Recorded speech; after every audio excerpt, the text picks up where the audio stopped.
안녕하세요, 여러분. 진짜 오랜만에 영상을 올리는데요. 제가 뭐 그랜트 쓰는 게 있어서 좀 바빠서 시간이 좀 많이 없었고, 그리고 최근에 제가 드디어 걸리고 말았습니다. 코로나에.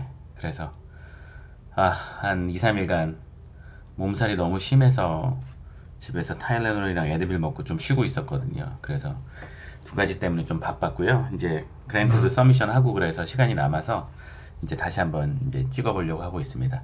그래서 오늘은 이제 3년차 얘기를 해드릴게요. 그래서 1년차, 2년차 다 마치고 이제 3년차가 됐죠. 그래서 third year, 기대하고 기대하던 third year 레지던트가 됐습니다. 고생도 많이 하고 뭐 기쁜 일도 있고 좋은 일도 있었는데, 그래도 일단 third year가 되니까 이제 신나죠. 이제 고생 조금만 더 하면 이제 내과 전문의가 될 수 있으니까. 그죠? 제가 한국에서는 인턴만 하고 와서 전문의를 못해서 전문의에 대한 한이 있었는데, 드디어 이제 내과를 끝내게 됐습니다. 그래서 기분 좋게 이제 치프 레지던트 오퍼도 받고, 그래서 치프 레지던트도 하고, 그래서 일단 시작은 참 좋았고요. 3년 차가 되면 해야 될 게 뭐가 있냐면 펠로십을 이제 지원을 해야 돼요. 왜냐하면 이게 펠로십이라는 게 한국은 모르겠는데 미국 같은 경우는 1년 전에 준비를 해서 1년 전에 지원을 하거든요. 그러니까 7월 달에 이제 펠로십이 시작하니까 2년 차가 끝나고 3년 차가 되면서 7월 달에 펠로십 지원을 해요. 7월 한 5일인가 뭐 10일 이때쯤 이제 오픈을 하기 때문에, 그래서 이제 줄라이에 하기 때문에 이게 또 미리 준비를 해놔야 돼요. 그래서 일단 펠로우십 하려면 일단 프로그램 서치를 해야 되죠. 어떤 프로그램을 이제 지원할 것인가. 이건 이제 비자에 따라 다른데, 그래서 말씀드렸듯이 H 비자가 있고 J 비자가 있죠. 그래서 비자 자체는 H 비자가 좀 좋거든요. 왜냐하면 미국에 오래 머무를 수 있으니까. 근데 펠로우십 지원하는 데는 H 비자가 좀 안 좋아요. 왜냐하면 J 비자를 좀 더 서포트하는 프로그램이 좀 더 많아서. 그래서 저는 어차피 H 비자라 J 비자 일단 하는 데는 못 가고, 그래서 일단 프로그램을 이제 설치를 해야 돼요. 설치를 해서 무조건 다 지원하면 안 돼요. 왜냐하면 프로그램 중에 비자 서포트를 안 한다고 하는 프로그램이 있거든요. 그럼 그런 데는 하면 돈 낭비죠. H 비자, J 비자 있는 분들이 비자 서포트 안 한다는 데 지원을 하면 바로 그냥 스크린돼서 없어지기 때문에 돈 낭비예요. 그래서 그런 데는 절대 지원 안 하고요. 비자를 서포트 한다는 데만 지원해야 되고, 또 비자를 서포트 하는데도 J 비자는 서포트 안 하고, H 비자는 서포트 안 하고 J 비자만 서포트 한다는 프로그램도 많이 있어요. 그럼 그런 데는 또 하면 안 되죠. 제가 H 비자니까. 그래서 그린카드가 있어야 되는지 비자가 있어야 되는지, 비자 중에서 H인지 J인지 이런 걸 잘 봐서 해야 돼요. 그리고 프로그램 중에 이런 걸 이렇게 웹사이트에 명시해 놓는 프로그램도 있는데요. 대부분은 아무 말이 없어요. 그러면은 그냥 하면 좀 아까우니까, 그런 때 이제 프로그램 코디네이터라 그러죠. PC한테 다 이메일을 해야 돼요. 그래서 이메일 템플릿 같은 거 만들어서 뭐 Hello Miss Smith 그러면서 이제 나는 누구누군데, 나는 어디서 3년차를 하고 있고 뭐 Chief Resident고 약간 자랑도 하고, 나 카디올로지 하고 싶은데 니네 프로그램 너무 좋은데 나 H 비자인데 비자 서포트 하니? 그렇게 하면 대부분 답이 왔던 것 같아요. 한 7, 80% 정도에선 답이 와요. 뭐 Unfortunately we don't support H visa. 그러면 이제 지원 못 하는 거고. 근데 이제 우리 H 비자 지원해. 그러면 이제 프로그램 코디네이터랑 이제 약간 이름도 교환하면서 이제 지원을 하고 하는 거죠. 그래서 프로그램 설치 해서 코디네이터한테 이메일도 보내고, 그래서 제가 그때 H 비자였는데 이 H 비자를 서포트하는 프로그램이 제가 확실히는 기억이 안 나는데요. 카디올로지 펠로십이 한 150개 정도인가 프로그램이 있었던 것 같아요. 150개인가 200개? 그 중에서 40개만 H 비자 서포트 한대요. 그래서 저는 40개 프로그램에 지원을 했어요. 그리고 또 이제 이걸 지원하려면 또 Letter of Recommendation이라는 걸 또 받아야 되잖아요. 이것도 무조건 모르는 사람한테 가서 할 수는 없으니까, 그래도 저를 잘 아는, 뭐 예를 들어서 저 같은 경우는 닥터 락심이나 닥터 코처렐한테 미리 얘기를 해가지고 레터도 받아놓고, 그 다음에 또 중요한 게 이제 리서치를 좀 해야 돼요. 왜냐하면 AMG 같은 경우는 제가 보기에 리서치를 거의 안 해도 좋은 병원에 가는데, 이게 IMG 같은 경우에는 이게 달라요. 왜냐하면 IMG 같은 경우는 워낙 IMG들 중에 이렇게 펠로십을 하려고 몇 년 전부터 벼르고 있는 애들이 있기 때문에 그런 애들보다 좀 뛰어나려면 리서치를 해야 돼요. 그래서 IMG 같은 경우에는 논문이 한두 개 있으면 좋죠. 그래서 저는 그때 이제 논문 쓴다고 1년차 때부터 막 이것저것 해가지고 제 그 개인적인 목표는 저는 모든 계통의 논문을 다 써보자, 이게 제 목표였었어요. 그래서 케이스 리포트도 제가 하나, 두 개, 세 개, 네 개 쓰긴 했지만 케이스 리포트도 하나 시작을 했고요.